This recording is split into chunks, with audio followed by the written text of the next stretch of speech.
Assalamu alaikum warahmatullahi wabarakatuh. The brother who, for the English, they should move to my left on the back side. The brother will be translating in English. The brothers who want English translation, they can brother move towards my left in the back corner over there, inshallah. Jazakallah khair.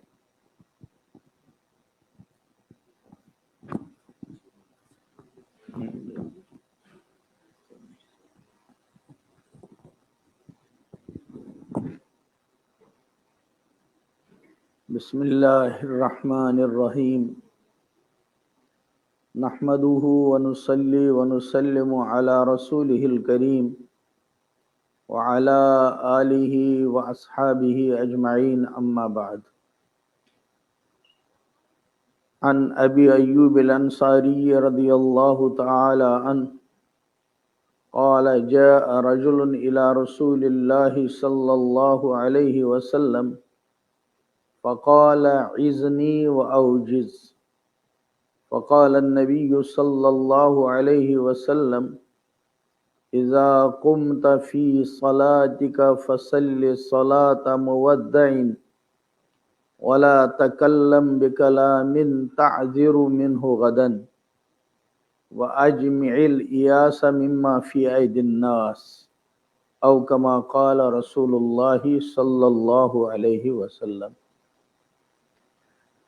ایک بہت چھوٹی سی کہانی جو حدیث پاک میں ہے وہ میں آپ کو سنا رہا ہوں، بہت شارٹ ہے وہ۔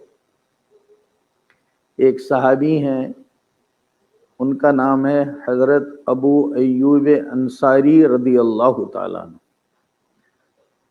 آپ نے بڑے بڑے صحابہ کو سنا ہوگا، یہ صحابی بہت خوش نصیب ہیں، اس لیے کہ جب حضرت نبی اکرم صلی اللہ علیہ وسلم مکہ سے مدینہ تشریف لائے ہجرت کر کے، تو پہلے سے کوئی مکان طے نہیں تھا کہ آپ کہاں ٹھہریں گے۔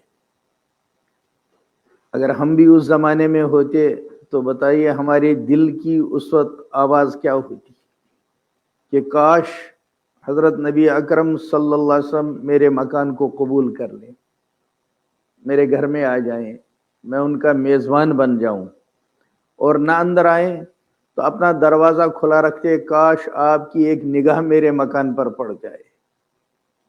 کیونکہ ایمان والوں کا نبی کریم صلی اللہ علیہ وسلم سے محبت کا تعلق اتنا عظیم ہے کہ کوئی دوسری محبت دل میں نہیں ہوتی اتنی بڑی۔ اور صحابہ کی محبت آپ جانتے ہیں، صحابہ کس قدر محبت کرتے تھے، اس کی مثالیں دنیا میں کوئی پیش نہیں کر سکتا۔ تو اس وقت صحابہ کے دل کیسے تڑپے ہوں گے۔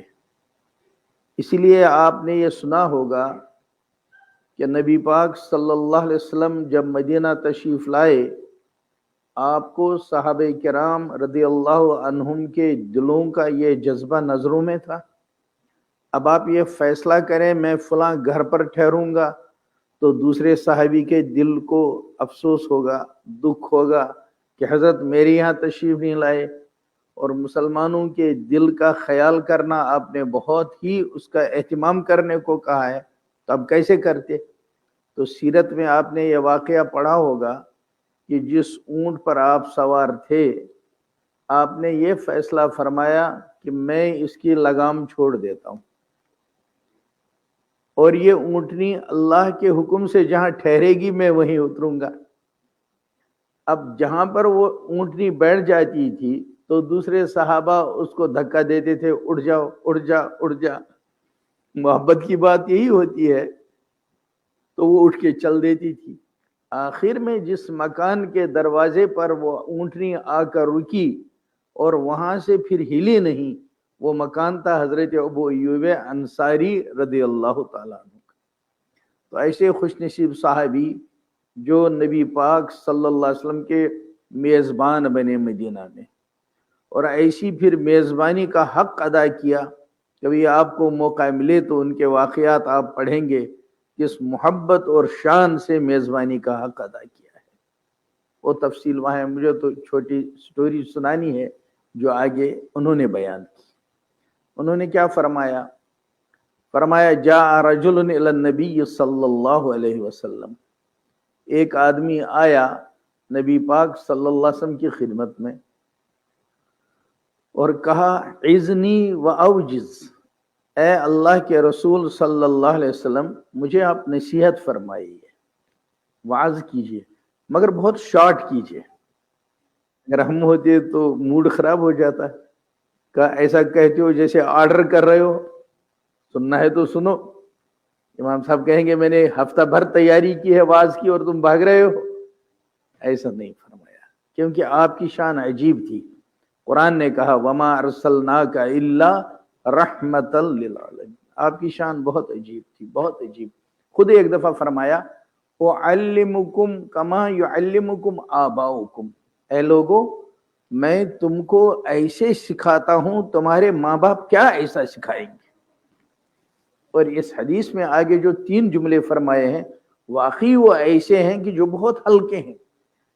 जब ये फरमाया मैं तुमको ऐसे सिखाता हूं, माँ बाप भी ऐसा नहीं सिखाते, तो उसमें आगे 3 जुमले फरमाए। पहला फरमाया जब बैतुल खला जाओ तो बायां पैर दाखिल करो, ये मैं तुमको सिखाता हूं।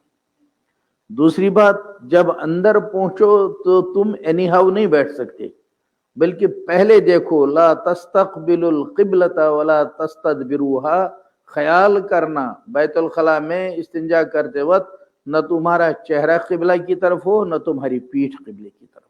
क्या ये मैं तुमको ऐसी छोटी बातें सिखाता हूँ। और तीसरी बात बताई जब सफाई करो, टिश्यू इस्तेमाल करो, पाकी हासिल करो, तो दायां हाथ इस्तेमाल नहीं करना, बायां इस्तेमाल करना। तो इसको फरमाया मैं तुमको ऐसा ही सिखाता हूँ, माँ बाप क्या ऐसा सिखाएंगे। वाकई आपकी शफकत थी, शायद कोई चीज ऐसी नहीं छोड़ी जो नबी करीम सल्लल्लाहु अलैहि वसल्लम ने हमको नहीं सिखाई। अब आदमी थूकता है कहीं, उसको भी सिखाया कि बाएं तरफ को थूको, नीचे कदम के नीचे थूको। आदमी सोच नहीं सकता, ऐसी शान थी नबी करीम सल्लल्लाहु अलैहि वसल्लम। तो यहां भी उसी रहमत और शफकत का सबूत दिया।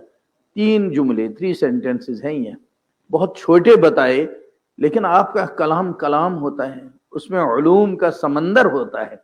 बस जवाब में चूंकि उस शख्स ने कहा मुझे एडवाइस कीजिए मगर वेरी शॉर्ट, तो आपने 3 जुमले में आए, और 3 जुमलों में 3 बहुत बड़े समंदर हैं उलूम के। शारहीन ने उन पर बहुत लिखा है। मैं तो सिर्फ वो 3 जुमले आपको सुनाता हूँ, उनका तर्जुमा बताता हूँ, और आपको याद हो जाए तो समझिए 3 हदीसें आपको याद हो गई।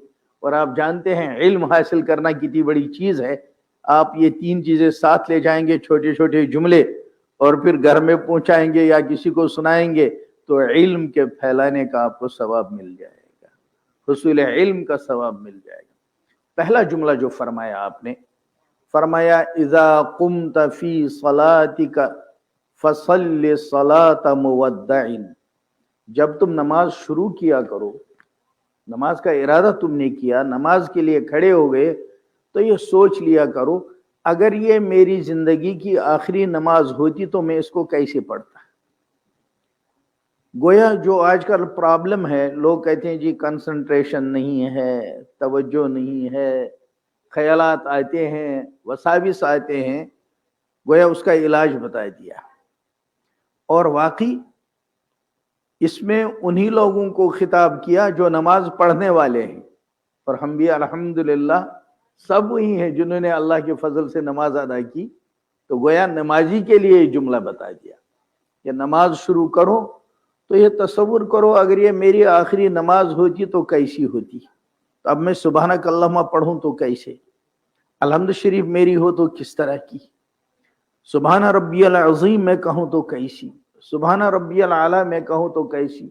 यहाँ तक कि सलाम तक ये तवज्जो रहे कि मेरी ये नमाज ऐसी हो जाए तो वाकई वो नमाज जैसी होगी। हमारे उस्ताद भी थे, शेख भी थे, हज़रत मुफ्ती महमूद हसन गंगोही रहमतुल्लाह अलैह, वो फरमाया करते थे जब इस तवज्जो से नमाज पढ़ो शैतान चैन से नहीं बैठने देगा, वो फिर अटैक करेगा, कभी इधर से कभी इधर से कोई ख्याल ले आएगा, लेकिन तुम फौरन वापस हटाया करो और सलाम फेरने के बाद उससे कह दिया करो वो कहेगा तुम्हारी नमाज नहीं हुई, तुमने तो बहुत इधर उधर सोचा, तुम कहा करो मैंने अल्लाह का हुक्म पूरा किया, मेरी नमाज तो हो गई, तुम सोचते रहो। क्या इसमें शैतान का मुकाबला है। और जब आदमी ऐसा करता है, ये प्रैक्टिस की चीज है। और ये इंग्लिश वाले इडियम्स फ्रेजेस पढ़ाते हैं, जब हम लोग जब पढ़ते हैं स्कूलों में तो वहां पढ़ाते हैं practice makes a man perfect. आदमी कोशिश करता है, इसमें भी तवज्जो पर थोड़ा सा ध्यान देता है तो काबू हो जाता है। तो पहला जुमला ये, इज़ा कुम्त फी सलातिका फसल्लि सलाता मुवद्दइन, जब नमाज के लिए खड़े हो तो ऐसा तसव्वुर करो अगर ये मेरी आखिरी नमाज होती तो कैसी होती, इस तवज्जो से पढ़ो, अच्छी नमाज हो जाए। दूसरा जुमला आपने फरमाया, वला तकल्लम बिकलामिन ताज़िरु मिन्हु गदन, अपनी जुबान से कोई ऐसा जुमला ना निकालो जिसकी वजह से कल को माफी मांगनी पड़े। जुमला कह तो दिया, बाद में सॉरी कहना पड़ा, कल कहना पड़ा, अम्मा जान मैं आपके सामने जोर से बोला माफ कर दो, अब्बा जान मैं तेज बोला मैंने गुस्सा किया माफ कर दो, दोस्त से कहा बस यूं ही निकल गया माफ कर दो। इसलिए कि हमारे यहाँ जुबान को इस्तेमाल करने में 3 तरह की पाबंदियां हैं। पहले ये है कितने जोर से बोलोगे, इसकी भी शरीयत में पाबंदी है। इसलिए सूरह हुजरात में है कि ए ईमान वालो जोर से मत बोलो उस तरह जैसे आपस में जोर से बोलते हो जब तुम नबी करीम सल्लल्लाहु अलैहि वसल्लम के सामने हो। हर गुनाह की सजा अलग अलग है, और इस गुनाह की सजा अगर हजरत के सामने तुम लोगों ने जोर से बोल दिया तो उसकी सजा है अन तहबता आमालुकुम, तुम्हारे नामे आमाल में जितने आमाल होंगे उन पर क्रॉस डाल दिया जाएगा। इतना बड़ा जुर्म है। तो जैसे वहां का अदब है ऐसे ही स्टेप बाय स्टेप, इसी तरह माँ बाप के सामने कोई चीख कर नहीं बोल सकता, इजाजत नहीं है बहुत जोर से आदमी चीख कर बोले। आज का जवान माँ के सामने चीखता है, मेरे अब्बा को यूं कहना, डांट के बोलता है, लेकिन हमारे यहाँ इस पर पाबंदी है। जुबान आवाज कैसी हो इस पर भी पाबंदी है। दूसरी पाबंदी है वर्ड कैसा हो, इसलिए वो आपने बार बार सुना होगा, अभी इमाम साहब ने भी उसी सूरत की आयतें पढ़ी माशाल्लाह, वहीं पर खत्म की जहां आगे है वक़ज़ा रब्बुका अल्ला ताबुदू इल्ला इय्या व बिल वालिदैनि इहसाना इम्मा यबलुगन्ना इंदकल किबर अहदुहुमा औ किलाहुमा फला तकुल लहुमा उफ़्फ़िन। जब तुम्हारा बाप बुढ़ापे में पहुंचे, जब तुम्हारी माँ बुढ़ापे में पहुंचे, अब उनके सेंसिटिव दिल का बहुत ख्याल करना। अब ऐसा जुमला नहीं कहना जो उनके दिल पर चोट पड़े। अब ये बुढ़ापे में बहुत नाजुक हालात में है, तुम इसके सामने कोई वैसा वर्ड नहीं कह सकते। तो कहा फला तकुल लहुमा उफ़्फ़िन। अब अपने बूढ़े बाप बूढ़ी माँ के सामने उफ नहीं कहना। उफ का तर्जुमा उर्दू वाले करते हैं हूं। अपने बूढ़े बाप और माँ के सामने हूं नहीं कह सकते, तेज बात तो बहुत दूर की बात है। तो ये फरमाया। फिर झूठ बोले आदमी, उसकी तो गुंजाइश ही नहीं। गीबत करे आदमी, उसकी तो गुंजाइश ही नहीं। तो इसको नबी करीम सल्लल्लाहु अलैहि वसल्लम ने फरमाया वला तकल्लम बिकलामिन ताज़िरु मिन्हु गदन। दूसरी नसीहत फरमाई कि अपनी जुबान से कोई ऐसी बात मत निकालो कल को जिसकी माफी मांगनी पड़े, चाहे इस दुनिया में चाहे आखिरत में। मसलन अल्लाह के हुक्म की नाफरमानी करते कोई बात बोल दी तो कल अल्लाह से माफी मांगनी पड़ेगी। गुंजाइश वही है, आदमी तौबा करता रहे, माफी मांगता रहे, लेकिन हजरत ने फरमाया पहले से ही इसको काबू करो, कंट्रोल करने की कोशिश करो। बोलने से पहले सोचो आपकी जुबान से कोई ऐसी बात न निकले जिससे आपको कल माफी मांगनी पड़े। 2 बातें होगी। और तीसरी नसीहत जो आपने फरमाई वो फरमाया व अजमिल इयासा मिम्मा फी ऐदिन नास। लोगों के पास जो कुछ है तुम उसकी तरफ अपने दिल को माइल मत करो, उनसे उम्मीद कायम मत करो। अगर उनके पास कुछ है भी और तुमने कभी उनकी तरफ तवज्जो की भी और तुम्हारी जरूरत पूरी ना हुई तो ये मत समझो इसकी खता है, बल्कि ये समझो अल्लाह ने इसके दिल में इस वक्त नहीं डाला। अगर ये बात हमारी समझ में आ जाए तो हमारे दिलों का आधा बोझ हल्का हो जाए। बहुत बार दिल में मलाल होता है, चचा के पास गया था, उसने ये मदद नहीं की, भाईजान के पास गया था, उसने ये उस वक्त हेल्प नहीं की, फलां पड़ोसी के पास गया था, दोस्त के पास गया था, उसने उस वक्त ये सपोर्ट नहीं दिया। अगर ये जुमला हजरत नबी करीम सल्लल्लाहु अलैहि वसल्लम का हमारी समझ में आ जाए और ये जहन में आदमी को बैठ जाए ये बात कि हर कोई आदमी जो कुछ उनके पास है वो तभी हमको सहारा दे सकता है जब अल्लाह उसके दिल में डालेगा। खुद उसके इरादे की बात तो उसके सवाब के कमाने और न कमाने की है, लेकिन होगा तब जब अल्लाह उसके दिल में डालेगा। तो फरमाया ऐसा करने से हमारे दिल का बोझ बहुत हल्का हो जाएगा। कहा पहले से ही ऐसा कर लो। लोगों के पास या तो माल होता है या ओहदा होता है, कोई ताकत होती है जिससे वो मदद कर सकते हैं। फरमाया व अजमील इयास, अपने आप को यकसू कर लो, मायूस कर लो, मिम्मा फी आइदिन नास, उन चीजों से जो लोगों के हाथों में हैं। फिर उनको तो दी यह हिदायत कि आप लोगों की मदद करो। हदीस में है कि जब मुसलमान दूसरे मुसलमान भाई की मदद में कोशिश में होता है, अल्लाह खुद उसकी मदद करता है। उनको तो यह हुक्म है। गरीब को कहा मांगो मत, लेकिन मालदार को कहा तुम देते रहो। हर एक आदमी को अपना अपना फर्ज समझा दिया। हमारे हजरत फरमाया करते थे, आज की दुनिया में लोगों ने दूसरे का हुक्म सुनाना तो सीखा, अपने ऊपर क्या हुक्म है वो नहीं सीखा। फरमाते थे इसलिए गरीब मालदार को याद दिलाता है कि तुम्हें खर्च करने का हुक्म मिला और मालदार गरीब से कहता है इस्लाम में मांगने से मना किया गया, तो एक दूसरे को हुक्म याद दिलाता है, लेकिन अपने ऊपर क्या हुक्म है वो किसी को याद नहीं रहा। तो यहाँ फरमाया कि आप अपने आप को लोगों के हाथ में जो कुछ है उससे यकसू कर लो, उनसे कोई उम्मीद कायम मत करो, क्योंकि सब लोगों के दिल अल्लाह के कब्जे कुदरत में। तब मैं रिपीट करता हूँ तीनों चीजों को। हजरत अबू अय्यूब अंसारी रदी अल्लाह ताला ने फरमाया, एक आदमी हजरत नबी करीम सल्लल्लाहु अलैहि वसल्लम की खिदमत में आया और सवाल किया, हजरत मुझे नसीहत फरमाइए और बहुत मुख्तसर नसीहत फरमाइए। आपने तीन चीजें बयान की। पहली चीज ये कि जब तुम नमाज के लिए खड़े हो तो ऐसी नमाज पढ़ लिया करो जैसे कोई अलविदाई नमाज पढ़ता हो। दूसरी बात, अपनी जुबान से कोई ऐसा कलाम मत निकालो जिस कलाम से कल को माफी मांगनी पड़े। और तीसरी बात, लोगों के हाथों में जो कुछ है उससे अपने आप को यकसू कर लो, कोई उम्मीद इंसानों से कायम मत रखो, बल्कि अपनी उम्मीदें सिर्फ अल्लाह से वाबस्ता करो। अल्लाह ताला हम सबको तौफीक अता फरमाए। व आखिरु दावाना अनिल हम्दुलिल्लाहि रब्बिल आलमीन। रब्बना आतिना फिद दुनिया हसना व फिल आखिरति हसनतन व क़िना अज़ाबन नार। रब्बना ला तुज़िग़ क़ुलूबना बअद इज़ हदैतना व हब लना मिन लदुनका रहमा इन्नका अंतल वहाब। या अल्लाह, हमने अपने गुनहगार हाथ आपके सामने फैला दिए। अल्लाह, आपने यह हाथ पाक अता फरमाए थे, हमने गुनाहों से इनको नापाक कर दिया। आपने जुबान पाक अता फरमाई थी, हमने इनको भी गंदा कर दिया। अल्लाह, आप ऐसी रहमत हम पर नाजिल फरमाएं जो हम फिर से पाक हो जाएं। या अल्लाह, हमारे दिलो दिमाग को पाक फरमा दीजिए, हमारे कुलूब को पाक फरमा दीजिए। या अल्लाह, हमें पाक बरकत वाली रोजी अता फरमा दीजिए, वसअत वाला रिज्क अता फरमा दीजिए। या अल्लाह, हमें हलाल बरकत वाली रोजी नसीब फरमा दीजिए। या अल्लाह, हमारे कर्जों को गैब से अदा फरमा दीजिए। या अल्लाह, हमारी परेशानियों को दूर फरमा दीजिए।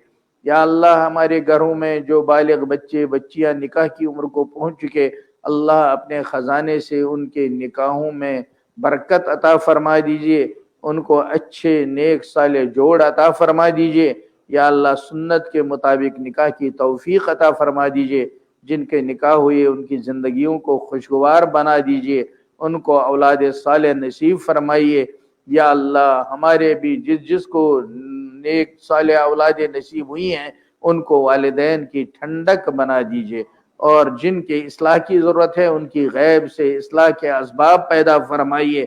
या अल्लाह, जो भाई दुआओं के लिए कहते हैं, लिखते हैं, उम्मीदें रखते हैं, उन सब की जायज़ हाजात को पूरा फरमाइए। اس مجلس میں جو حاضر ہیں سب کی جائز حاجات کو پورا فرمائیے۔ یا اللہ ہمارے والدین کی مغفرت فرمائیے۔ یا اللہ ہمارے والدین نے ہم پر بڑا احسان کیا ہے، بڑی قربانیاں ہم پر دی ہیں، ان غریبوں میں جو حیات ہیں ان کی زندگی کو آسان بنا دیجئے، اور جو دنیا سے چلے گئے ان کی قبر کو نور سے بھر دیجئے، ان کی قبر میں کوئی سختی ہو اس کو دور فرما دیجئے۔ یا اللہ امت مسلمہ کے حال پر رحم فرمائیے، عالم اسلام کو عزت نصیب فرمائیے، مسلمانوں کو ہدایت اور قوت نصیب فرما دیجئے۔ یا اللہ کہنے سننے سے زیادہ عمل کی توفیق عطا فرمائیے۔ ربنا تقبل منا انك انت السميع العليم وتب علينا انك انت التواب الرحيم وصلى الله تعالى على خير خلقه محمد وعلى آله واصحابه اجمعين برحمتك يا ارحم الراحمين۔